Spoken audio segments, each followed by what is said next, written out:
पहिली बातमी आहे पुण्यामधून। गुंड गजा मारणे याच्यासोबत पार्टी करणं काही पोलीस कर्मचाऱ्यांना चांगलंच महागात पडलं। पुण्यातील 5 पोलीस कर्मचारी या प्रकरणात निलंबित करण्यात आलेले आहेत। पुण्यात पोलीस आयुक्तांनी या 5 पोलीस कर्मचाऱ्यांचं निलंबन केलेलं आहे। सांगलीच्या कारागृहात घेऊन जात असताना गुंड गजा मारणे यानं पोलिसांच्या समक्ष ढाब्यावर मटण पार्टी केली आणि हा धक्कादायक प्रकार समोर आला।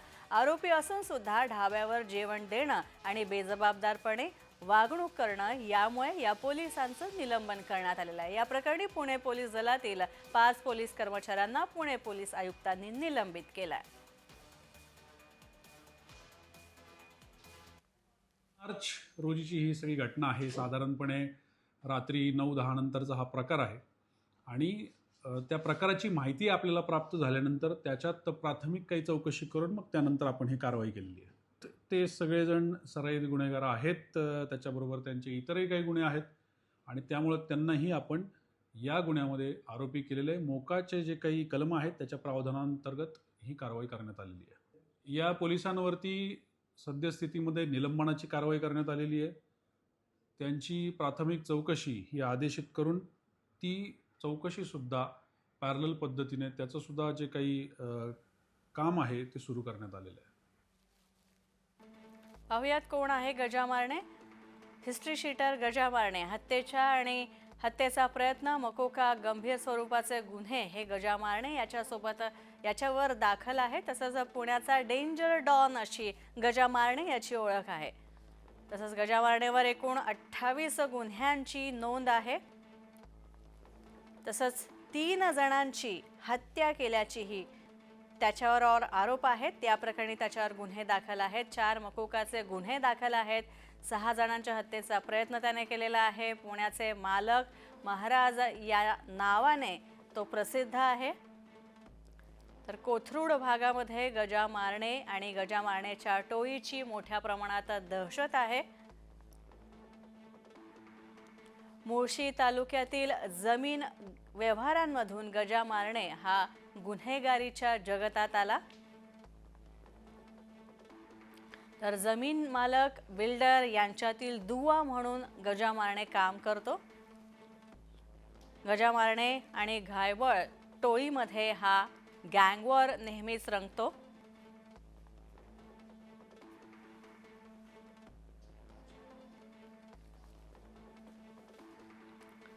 तर या संदर्भात अधिक माहिती जाणून घेऊयात। आमच्यासोबत सध्या जोडले गेलेले आहेत माजी पोलीस अधिकारी धनराज वंजारे।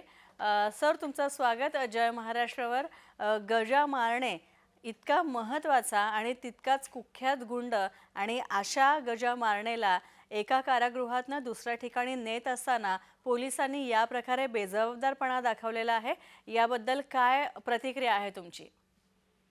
माझी पहिली प्रतिक्रिया याच्यावर अशी असणार आहे की गजा मारणीचं जे प्रकरण आज सर्व मीडियावर उजागर होत आहे पुराव्यानिशी, त्याच्यामुळं एक मोठा प्रश्न असा निर्माण झाला आहे की महाराष्ट्र राज्यातले पोलीस कोणाचे, जनतेचे, कायद्याचे, गृह मंत्रालयाचे की राजकारण्यांचे?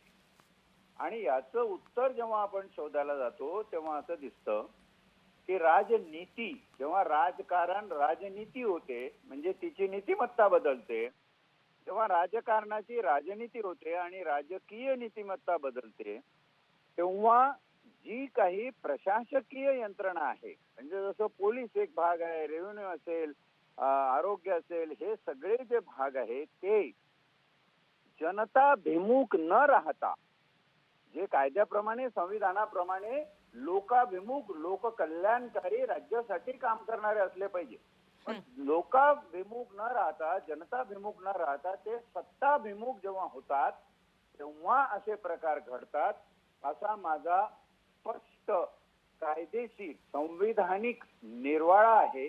आणि मला असं वाटतं याला जे जे कोण जबाबदार असतील ते महाराष्ट्राच्या जनतेला लपलेलं नाही, मीडियाला लपलेलं नाही।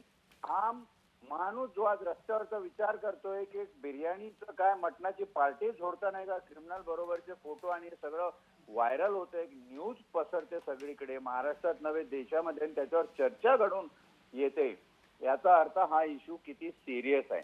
सर्वांनी याचा विचार करायचा आहे. विशेषतः जे महाराष्ट्र राज्याचे सरगणा, ज्याला मी म्हणेल की मुख्यमंत्री श्री देवेंद्रजी, तुम्ही गृह खातं तुमच्याकडे आहे, कृपा करून या गोष्टीचा विचार करा आणि विचार करून या जनतेला पटेल असं काहीतरी उत्तर द्या. 2-4 लोकांवर ऍक्शन झाली आणि सगळं संपलं, त्याच्यात असं होणार नाही. कारण जे अक्षय शिंदे एन्काउंटरचं प्रकरण आहे, ज्याच्यामध्ये एक साधा आरोपी काही चाचण्या करण्यासाठी नेला जातो आणि त्याचं एन्काउंटर होऊ शकतं, आणि त्याहून भयानक असा गुंड टोळीचा प्रमुख गुंड हा महाराज नावाने प्रसिद्धीस येतो आणि पोलिसांबरोबर पार्ट्या जोडतो. अशांचं एन्काउंटर का करत नाही तुम्ही? कशासाठी होत नाही?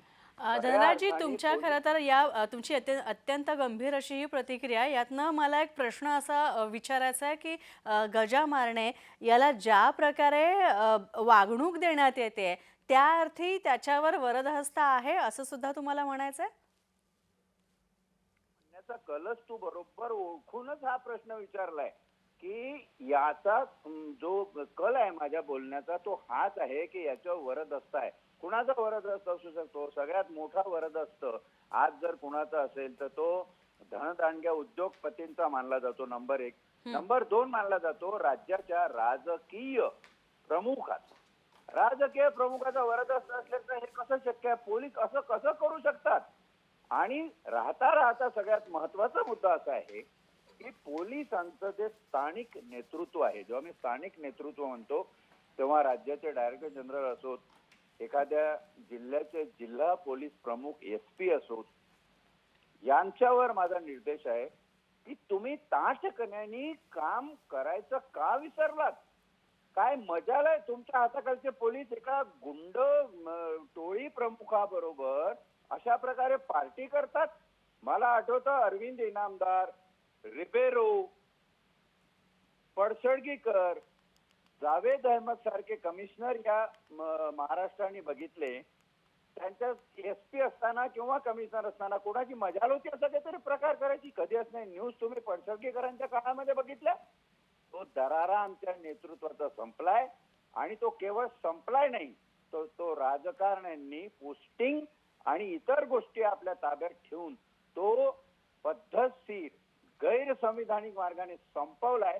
म्हणून आज महाराष्ट्राच्या जनतेला हे दिवस बघावे लागत आहेत. नक्कीच धनराजजी, आणखी एक महत्त्वाचा प्रश्न असा की गजा मारणे, खरं तर तुम्ही सुद्धा पोलीस दलाची अनेक वर्ष सेवा केलेली आहात आणि आता तुम्ही या पोलीस दलाच्या सेवेतनं निवृत्त झालेला आहात. तुमच्या कार्यकाळात कधी तुमचा गजा मारणे या व्यक्तीशी संबंध आला होता का? त्याच्या संदर्भातले गुन्हे असो किंवा त्याच्या संदर्भातले कारवाई असो, तुमचा कधी संबंध आला होता का या व्यक्तीशी? नाही, हा तुझा प्रश्न अतिशय बावडेपणाचा आहे बेटा. तरी तुझं कौतुक करतो.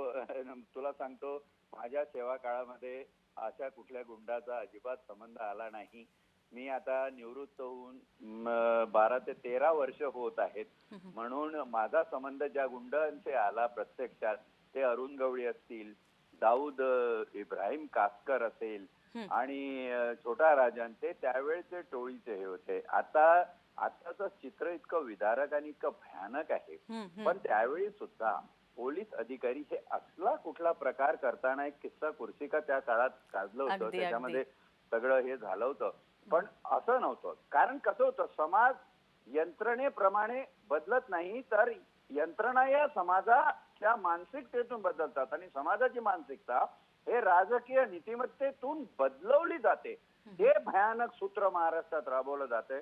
त्याचं मला अतिव दुःख आहे. बोलताना मला वाईट वाटतं. 35 वर्ष मी गणवेश म्हणजे अंगावर घेऊन ह्या काम केलंय पोलीस खात्यामध्ये. जेव्हा जसे प्रसंग बघतात तेव्हा माझे पोलीस बांधव पण मला ऐकत असतील तुझ्या चॅनलच्या माध्यमातून, त्यांना सांगू इच्छितो, भावांनो, मला खूप दुःखाने हे सगळं बोलावं लागतंय. मी तुमचा विरोधी नाही आहे, पण हे मला बोलावं लागतंय की तुम्ही तुमचा कणा ठिसूळ केलाय. त्याचा परिणाम असा झालाय की लोक तुमचा हवा तसा फायदा घ्यायला लागले. कायदा बाजूला गेला, संविधान बाजूला गेलं आणि राजकीय शक्ती आणि सत्ता एवढीच फक्त पुढे आली. हे दुर्दैव आहे या महाराष्ट्रात. नक्कीच वंजारी सर, धन्यवाद. तुम्ही आमच्याशी संवाद साधलात आणि तुम्ही या सगळ्या संदर्भात प्रतिक्रिया जय महाराष्ट्राकडे दिलीत त्याबद्दल धन्यवाद.